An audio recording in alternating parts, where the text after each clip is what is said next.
Welcome to the podcast of MotorWeek, television's original automotive magazine. MotorWeek is made possible by Lucas Oil, Auto Value and Bumper to Bumper, and TireRack.com. Your podcast host, John Davis. Thank you, Alec Webb, and welcome everyone to MotorWeek podcast number 293. And we're in Studio C at MotorWeek World Headquarters with Jessica Ray, Alex Kellum, and Kyle Scanlon. And we're going to get right to it. One of the vehicles we're going to talk about today, we're going to save for down the line in this particular podcast, but we're going to start with really something that's pretty unusual for us to do a review on, but we had a chance to take a look at it, so we want to. Amazon's Rivian-based delivery vehicle. Jessica, tell us about it, and why is it significant? Why did we actually ask you to go to this review of it? Yeah, so many of you may have known that Amazon has spent just a little bit of money investing into Rivian. Mm-hmm. And so basically, I think by the end of the decade, they plan to have like 100,000 vehicles, something crazy like that. Ones, yeah. This is the Rivian. It's called the EDV. Electric delivery vehicle. Now, this specific model is the 700, and so I mention this because this is the only one that they're building right now. And I went down to the Amazon station in Glen Burnie, which is the first station in the Mid-Atlantic region to receive any of these Rivian delivery vehicles. Mm-hmm. Now, you at home may have seen them in your local area already because Rivian has been making deliveries of these across the U.S. and I believe even in Canada. So our station has got a delivery of 35 vans. And so if you live in the greater Glen Burnie area, there's a chance that you either have seen them or maybe they've made a delivery to your house. And so really the important thing about this is that they're all electric. So they're quieter. They're much quieter. No tailpipe pollution, no whatever spewing out. They just were very clearly built for a delivery vehicle in mind. It seemed like every little thing. I mean, they're very simple. Mm-hmm. It's incredibly simple, but it absolutely like every little feature they put on it was like, okay, this is for a delivery person in mind. So the people who work at Amazon who get to drive these pretty much have no complaints because it is tailor-made for exactly what they do. Make their jobs easier. Exactly. There's a lot of like, when we think about electric vehicles, they do very well in city areas, right, which is what delivery vans do. Now, this van specifically has about a 150-mile electric range. And you might not think that that's a lot, but most delivery routes are less than 100 miles. Maybe they might be somewhere around 75 miles.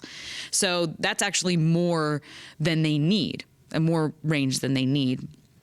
And so, a lot of them really like the fact that there's less idling, right? Or you can basically, you sort of put the vehicle in park, you get out with a key in your pocket, and the car locks itself as you walk away.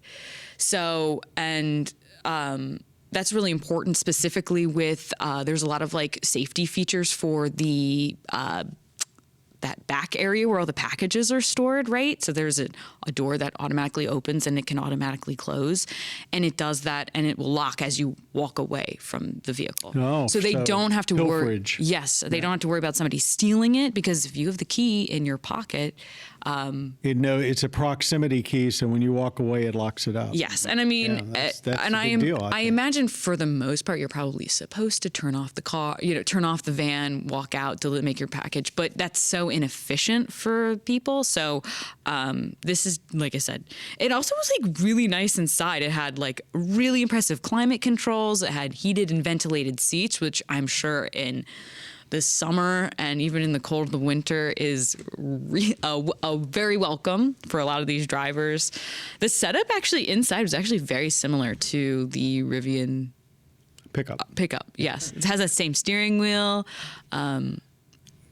There's been a lot in the press and online about whether or not Rivian as an automaker is going to survive. They course, had their ups and downs with the folks that have ordered their vehicles. But when you look at something like this, you're saying, they're really pretty smart. They're building this generic, if you will, delivery vehicle that a lot of people are standing in line for. Yep. And this gives them the financial base to be able to continue operations and expand their consumer vehicle line. Yeah. Often these kind of vehicles are sort of an afterthought for manufacturers, but in this case, they did this actually before they did anything else. They had this deal. Yeah, and it's good to hear that it's built. It's on a different high quality. It's on a different platform. It has to be a lot more sturdy. Yeah, and it's a little bit bigger. So, but like when they had obviously the Rivian truck, the Rivian vans there, but then they also had their other gas powered vans there, and I think like at first when you look at this. First off, it's like quirky looking. It's very like smooth. It's got these cool like rounded headlights. So it kind of looks like what's that little Honda in Europe? That little the micro car. Yeah, they have like a micro car in Honda that has these like little circular headlights, and that's what it kind of like looks like. So it's very friendly. It's very friendly looking, but it does like it seems so the large. smile on the Amazon package was used as by the stylist. Design language, Okay. But so, and you might think it's like, oh, this is bigger, but honestly, like when you compared it to some of their bigger vans, it wasn't.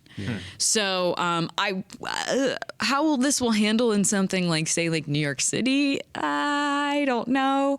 But and I will say this, sort of the last of what I'll go on with this, is that there are 3 different models that they're making. They're making a 500, a 700, and a 900. So the 900 is going to be a much more like larger, like cargo-y van. Maybe not much larger, but it will be bigger. And it'll actually have a smaller battery in it, believe it or not. Apparently, I think Rivian's like changing some of their battery tech anyway, but it'll be have a smaller battery just with like the nature of packages and stuff. Like they can they're like, it doesn't need a big battery. And then they have a 500, which is smaller and narrower, and that is actually specific to the European market. I don't know if it'll come here. Yeah. I don't know. I feel like maybe narrower streets. Yeah. But anyway. Very interesting and something a little different for us. Thanks, Jessica.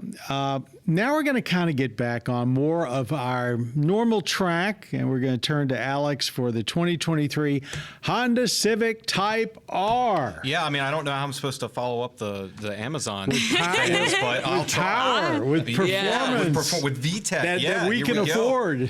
Here we go. Yeah, so Honda Civic Type R. I went out to Sonoma, California, and by extension Sonoma Raceway to drive this both on the street and on the track. So I kind of got the full experience here. It is, of course, built on the latest, the 11th gen Civic hatchback, which I think we all really like. You know, I know I do. So I think it's an excellent car. So great base. This is the most powerful Type R ever produced and the most powerful production Honda to be ever offered in the United States, which is a fun little factoid, and you can definitely feel it. So, of course, 2-liter turbocharged 4-cylinder, 315 horsepower, and 306 pound-feet of torque. That is sent to the front wheels through a 6-speed manual only. So there's no DCT, there's no automatic of any kind. No manual only. No whim supply. For drivers out there, be happy. It is.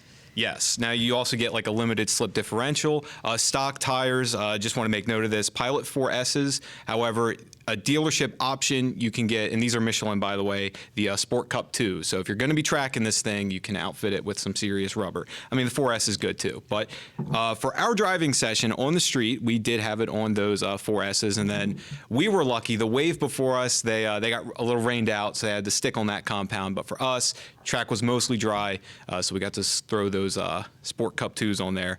With the revised front suspension, which I'll talk about, helped to eliminate torque steering, better cooling, Brembo 4-piston front brakes, that kind of stuff. So what it all added up to was a big smile on your face. Yes, first and foremost, and like I've done a handful of track events and stuff. First and foremost, got to say, Sonoma Raceway kicked my butt. That was a challenging course, but I had a whole lot of fun doing that.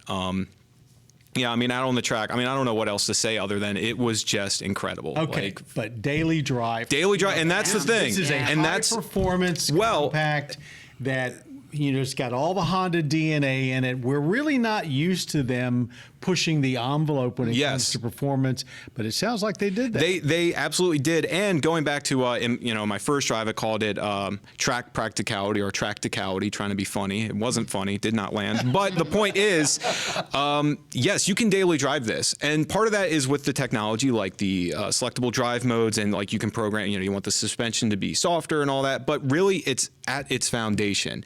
It is still a 2-row. You still have plenty. It's a hatchback. You got plenty of cargo space. You can park this in the city if you have to. You can find a parking spot for it. But yes, if you want to take it out on the track, or more likely a spirited drive in the back roads, you absolutely can. So to me, this car was very livable. Like out on the street, I did not feel like I was getting beat up, which is one of my biggest concerns with these kind of vehicles. Is like, am I still going to be able to enjoy it just going to the grocery store or to get my kids from school? Not that I have kids, but pick up my dog from the groomers. Yeah. And I have to keep coming back to this.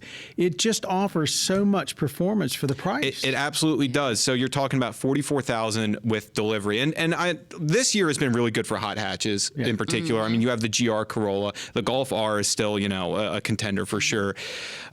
I don't know if I could pick, I haven't driven all the other ones, so I don't know if I don't want to say which one's better than the other one, but this Type R is like right in that neighborhood, and I think it offers a lot of bang for the buck. And I have to say, a lot more mature looking.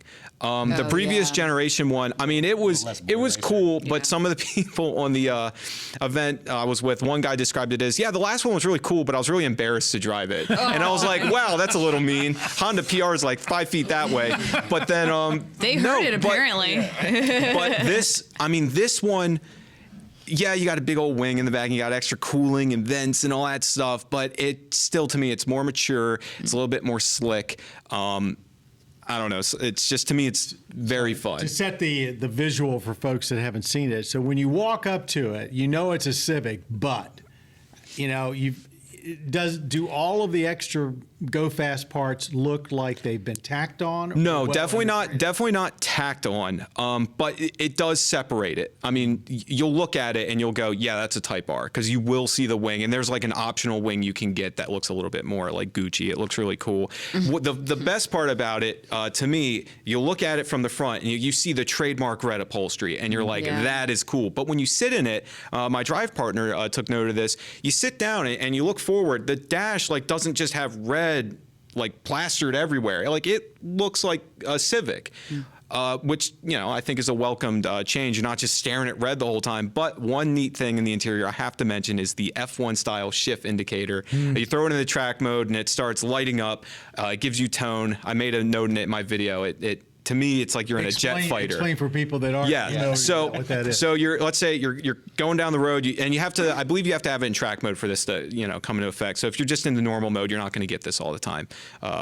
You're in third gear, and you start going, the revs are climbing, you get these little lights above you have like a digital display, but then above that you have actual LED lights, and it starts from the outside, and it starts moving in, they start blinking in, and they change color until you get all the lights are filled, they all turn red, and they're saying, please upshift. Right. That is your indicator. I mean, it's a shift indicator that is telling you this is the optimal time and to upshift. On top of that, you get a little tone that plays, and again, it reminds me of a fighter jet. When I'm on the track and I'm behind the guy in front of me, it's like you're in a dogfight, and you're like, all right, shift into the next gear. I don't have to concentrate on anything except the car in front of me, and I see the lights. Yeah, and it's a nice little touch. Some people may call it a gimmick, but man, as far as gimmicks go, I'm here for it. I live for it, man. I love it. And so how is it on your eye line, though? Like you're saying on the track, because obviously you want to be looking. Oh, so where the indicator is? So I mean, admittedly, you kind of do have to look down a little bit at it. It's still you can see it in your peripherals. Okay. It's not in that direct cone of vision, but it's in your peripherals. And again, the tone is what really does it. I mean, that's the indicator. Super. 10 out of 10. Love the car. On the track now. Yes, I hope we get one in. All right. Well, we got one more vehicle to talk about in just a few minutes, but now we've got a downshift into our lightning round. Whoa! John actually said something clever. Here we go. Everybody's got a comment on this one, I think. While some automakers are offering subscription programs for new features after the initial purchase of a vehicle, Polestar, that's the Volvo EV folks, is offering a one-time fee of $1,200. You get a power boost of 68 horsepower and 15 pound-feet of torque that can shave about 0.3 of a second off of a 0 to 60 time. What do you think of a one-time fee for an upgrade versus a subscription? And I'm assuming this is still just a software change. Yeah, just an over-the-air update. So you're paying basically $1,200 for somebody to send you a code, your computer car code. What do you think about that? I mean, it's all right. I'll kick it off. Here you go. Go, Alex. It's to me, it's a little bit of a slippery slope. Now, granted, it's a little different because this is like a performance thing. Like, to be fair, you don't necessarily need a power boost. You don't. It's a little bit different for things, obviously, like anything related to safety, of course, or like range. Like we've seen that where they kick out an update, you get more range. Right. Stuff like that. I mean, to me, that's the glory of over-the-air updates, right? Is that you can have these changes made after the fact. And while you don't need a power boost, I'm worried that this kind of then sets this stage of like, well, people will pay a little bit more for a thing that we can just. I know I'm oversimplifying this. I am oversimplifying this, but you plug it into the computer and then you get the update. I think they are testing the waters. I think that's all this is. They want to see how many people out there want it. Yeah. And to be fair, I mean, there are people that buy performance vehicles and then they throw a cold air intake on it. That's $300-something. Then they go get it tuned. They do these things. So people will pay for performance upgrades. And again, the silver lining here is that you don't need this power boost. But if you end up paying for other things, I don't know. Well, slippery the slope. problem for me is looking at the numbers. 68 horsepower, that's meaningful, but I'm not so sure 15 pound-feet of torque is. And if you're looking at most people are looking at for a boost off the line, it's torque that gets you up and running. And that just seems like a low. Yeah, it's $17.64 per horsepower. Just throwing that out there. So, but I think they're just testing the water, trying to figure out what the market will bear. And then, of course, everybody else is going to watch and see if they get 10% takers, maybe it's a failure. If they get 30 or 40 or 50%, well, Well, the question I have about this is obviously, there's the automakers that have subscriptions. So then whenever anything new comes out, they just get it because they're already subscribed to the program. Sure. So does this $1,200 fee only cover that 68 boost in horsepower? That's what they're saying. So if there's another one, then they're going to say, give us another $1,200. Right. Yeah. So, if there's something else, what's the monthly charge for the subscription versus the $1,200? And then there's so many unanswered questions here. In my point of view, that it's difficult to come to a real thought process on whether it's a good idea or a bad idea. Like John said, it's testing the waters. I think but it it's seems reasonable. a little odd. Again, like there's a lot of money per horsepower. 68 horsepower, $1,200. I don't see the money value because there. that's going to be top end horsepower, and it's like most people will never drive it fast enough to ever feel that, except maybe and once. How many Polestar drivers are honestly worried about going that fast too? I feel like it's not the car. The electric cars. Depending on what powertrain, it has a already pretty decently fast powertrain, but. Well, I guess we'll find out. My personal feeling is this is probably not. It's probably going to go over like a lead balloon, but we'll see. I mean, subscriptions have not been as popular as the automakers. No, they keep trying, and then they keep being like, "Oh, just kidding." All right, let's move on now to our podcast question. It's an email from Dan. Dan, you're asking a very question that seems like it can be pretty simple, but it actually was pretty complex trying to figure out the answer. How much does the speed you're driving affect the range of an EV? And when you measure the advertised range for most various EVs, what speed are we driving at? The speed limit. Okay. No, you're going to lie to me and tell me you're driving the speed limits? Basically, speed affects your driving range substantially. It can be Absolutely. The faster you go, the more you're eating up the battery. The figures I often see thrown out is if you're driving at 75 miles an hour versus, say, driving around town, it can be a 30% reduction in your range. As far as our tests are driven in real-world conditions, and while we encourage our drivers on their EV loops not to exceed the speed limits, let's face it, they're real-world conditions, but we're also not driving around at triple-digit speeds. We're Right. doing basically the speed limit, maybe a little above if they're daring. Just rolling with and traffic. Rolling with traffic. That's Yes. about the best way to put it.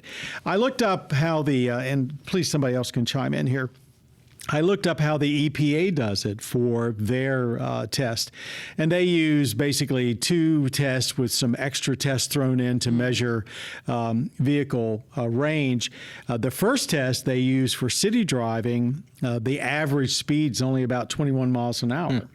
That makes sense. Because it's stop and go. Yeah. The second test, they don't exceed 55. And this is basically the same kind of test they've been using for internal combustion engine cars forever. But they do have another test where the vehicle will get up to 80 for Yep. brief periods. Yep. So they're trying to make sure that the range numbers they put out are as real world as possible. And I should say that's all done in a dyno, and then it's reduced by 30% for real world conditions. What we're finding is that our mixed driving loops often are very, very close to this Yes. combined They have been, EPA definitely. number. Usually within 10% one way or the other. So whatever they're doing it pretty well. Some magazines, they'll take a vehicle out on the interstate and lock it down at 75 to see what they'll do as far as range. And they're coming back with fairly low numbers, which you would expect. All you've got to do is use your own eyesight when you're out on the interstate. If you're between two major cities and somebody drives up in a Tesla, chances are they're going to be doing the speed limit, and that's about it, because they want Yes. the range. Yes, exactly. And when you see someone blow by you in an EV, you figure, well, they must live near here. So, Dan, I hope that answers your question. Basically, the speeds we drive are variable, but they go with the traffic, and we match up very well, I think, against the official government mileage estimates, which are also variable and cover a various number of tests. Anyone else have anything else to throw in here? Yeah, I mean, I was going to say, I mentioned earlier that city driving is really one of the best use cases for Absolutely. electric vehicles. But there's a reason for that. Well, regen braking, of course, recuperating some energy. Because every time you stop at a stoplight, you're basically putting some energy back. Yes, exactly. And one pedal driving in a city, oh my God. Like if I lived in a city and I did one pedal driving, I wouldn't have to change my brakes for 80,000 miles. Probably. Because I would literally almost never step on the brake. One pedal driving uses the resistance of the electric motor to actually stop you or slow you down anyway. Yes. Yeah.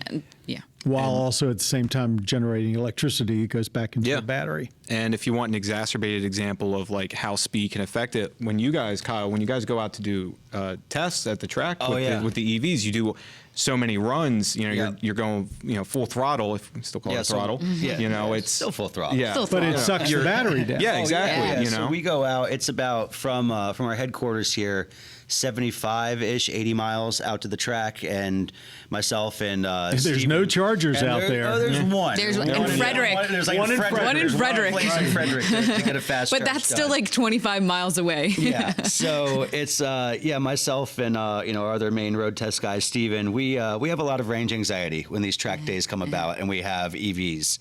Some of them, when we know for sure, most of them, if they have close to a 300-mile range, we're good. We get out there because you do go over some slightly mountainous landscape to get out there. We lose more than the 75, 80 miles, usually lose about 100 miles getting out there. And in the testing, in the 90 minutes or so it takes to do all the stuff with our slalom runs, our brake testing, and our straight lines to get all of our lovely shots for your viewers out there, we use at least 100 miles probably on every vehicle. Like the Hummer EV, that thing was depleting so fast. It was honestly kind of nerve-wracking because we were looking around like, we can only do this a couple more times because then we can't get it to a charger because it's moving, what was it, 9,000 pounds Yeah. at that Yeah. car Do you weight? notice the slalom is like the thing that takes up the most energy? Because I feel like every now and again, like if I do like a 0 to 60 run, it's not so bad. The 0 to 60, I feel like isn't so bad, but when you're going all the way to the quarter mile and you're doing the whole 1,320 feet, it will deplete sometimes like 3 miles, depending on the vehicle. Just 1/4 mile run will take 3 miles off of the charge. So. It's yeah. also an issue. Give us that- more So you have miles. sweaty. So really, in order to do an effective track day, you need a vehicle with darn close to 300 Yeah. miles worth of range. For us to just to get up there, For us do to the be Yes. test, and confident, get get home. the testing done, and get everything done to the best of our ability, and have enough runs to do everything, and then to be able to get back without having problems. I forget what car it was. It was one of the Mazda, I believe. That Oh, the MX. I don't remember. The I don't remember which MX-30, one the it little was. 100-mile one. No, it was not the MX-30 because I don't even think we track tested that because it only had 100 miles. Yeah. There was no way to do it. But it was another Mazda or something where I was on the way home, and it was one of those. I was literally at the fork in the road where it was I can drive home, which was still another like 40 miles for me to get home, or go back to the office, which was about 30, and I had 35 miles left on range, and I was like, looks like I'm going to the office, guys. And to everyone out there that doesn't think we have our own form of range anxiety, there it is. I deal with Yeah. it weekly, ladies and gentlemen. And weekly. gosh, it's like we have these issues too when we take EVs to race courses, right? Yep. So Yeah, we got talks about trailering cars out there so we Yeah. can actually test them on Yeah. a real road course. Yeah. Need more chargers and more range. Yes. Kyle, I'm going to stay with you as we All wrap right. up. We're going to talk about a vehicle that is also all new this year for 2023. This is the vehicle that really began the mid-size luxury SUV market in this country and frankly around the world. This is the new generation of the Lexus RX.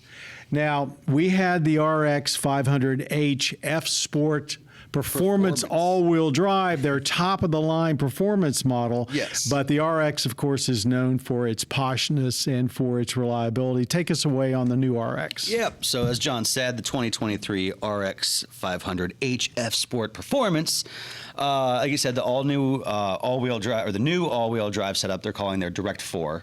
And that is part of the whole luxury package, and that being one of the better vehicles in its class. And there have been 3-row versions of the RX out there. They're going with this 2023 with just the 2-row. And there's rumors out there that there will no longer be an RXL with the 3rd row in it. They're going to keep this in this little crossover space between compact and mid-size because that's where the car is doing Yeah, so but you well. know what's going to happen. It's There's going to gonna be it's going to be called a TX now. There's going to be the new Grand Highlander, and Yeah. they'll get some version of that. Yeah, Yeah. and it's funny We'll that see, you mentioned the Lexus. Highlander because underneath this, they're using Toyota's GA-K architecture, which is used in the Highlander, the RAV4, and the NX as well. So obviously, with them sharing the underpinnings like that, you can only imagine that they're going to do something like that. Throw the 3rd row. Sorry, people out there. Into a different model and into a probably different call it model. something else. Yeah. So with this RX, you get a 2.4-inch longer wheelbase for a little bit more leg room in the back. It's a little bit lighter as well, and there's. I mean, it's just honestly par for the course for the Lexus RX It model. looks and it's- very evolutionary from the Yeah. outside. It really- yeah, it has a- it wasn't the most attractive vehicle in the world. Now they've kind of made the front end even a little bit less attractive. But a little that's interesting. me. But the interior's a major change. Oh yeah, the interior is a very luxury driven vehicle But for the very interior. much more high tech. Oh, definitely. It comes standard with a 9.8-inch infotainment screen, which you can update to the 14, which I believe we had the 14-inch I'm sure screen. we did. Ours was in pretty big, yeah. it was big. So it's That's pretty big. You know, everything's right there. It's tilted a little bit towards the driver, so you don't really have to lean over a little bit to get your eyes on it if you're fumbling around trying to get your Android Auto or Apple CarPlay working while you're on the highway. You have a little bit better eye line to it. But I mean, yeah, you know, I'd just say, you know, kudos for Lexus on this. This line's been around forever. But this 500h F Sport, this is the most performance-oriented RX they've ever done. Yes, it has 367 horsepower with 406 pound-feet of torque. And I read in something just the other day, they were saying that this is supposed to be performing as well, if not better, than the old IS 500 that had the V8 in it. Well, I think that's interesting. Yeah. It is a hybrid, folks, but this is not about fuel economy. No. Not about range or anything else. This is all about performance because I think we got maybe 26.5 miles per gallon in our test loop. But it was very quick. It still actually only uses a 6-speed automatic transmission, which is kind of archaic. But from your track data that you brought back, you thought it was very smooth and really probably didn't need any more gears. No, I thought it was good. Well, we also didn't get to run at the full quarter mile because there were certain restrictions that we had with that vehicle. So it was just the 0 to 60 Just times. the 0 to 60. So I didn't get to go all the way, but the 0 to 60 time, I don't have it in front of me right now, unfortunately. But it was quick. It was definitely had a lot of kick off the line. You could definitely tell that the hybrid motor in there was giving you a little extra boost off the line. And I would love to get back in one again and really be able to test it through our cone course and all the way through the quarter mile because I want to know what those numbers are. We have it scheduled also to get the regular RX in because they still are going to make a non-hybrid version, and that's interesting because a lot of the Toyota Lexus products are coming out with a standard hybrid, but they know they've got such a faithful following. They want to make sure that this is their single most popular vehicle, often described as the vehicle that saved Lexus. I believe my mother had one back in the day. I remember that. Spoiler alert, if you haven't looked inside of it, if you're a fan of the classic Lexus look with the analog clock, it's gone. Oh, no more analog clock. I think that's okay. Well, I don't, and I'll tell you why, okay. because it made it distinctive. I remember I was there for the big press event where they launched this, the whole, Toyota and Lexus together. They were launching a whole bunch of stuff, and it was hilarious because they got rid of that touchpad. Yeah, well, that we don't. That. I don't think we're going to miss. No, nobody. But what was hilarious about it is they mentioned it to the entire, all the journalists. Everybody started we got rid of the touchpad, applauding. and they did. I did too. I was like, thank you, and you just hear people like, That deserves applause, though, to get rid of that. All the designers and engineers were like, we know, like we are sorry, and we're getting rid of it. It's not going to be around anymore. The new RX, it promises to give you both the pomp and circumstance and luxury at the bottom end, and really more performance than I think we've seen with any Lexus SUV at the top end. Yeah. I mean, it's pretty impressive. Anybody got a rant and rave before we wrap things up? Something that has come across your desk or your computer or in your hands while you're driving?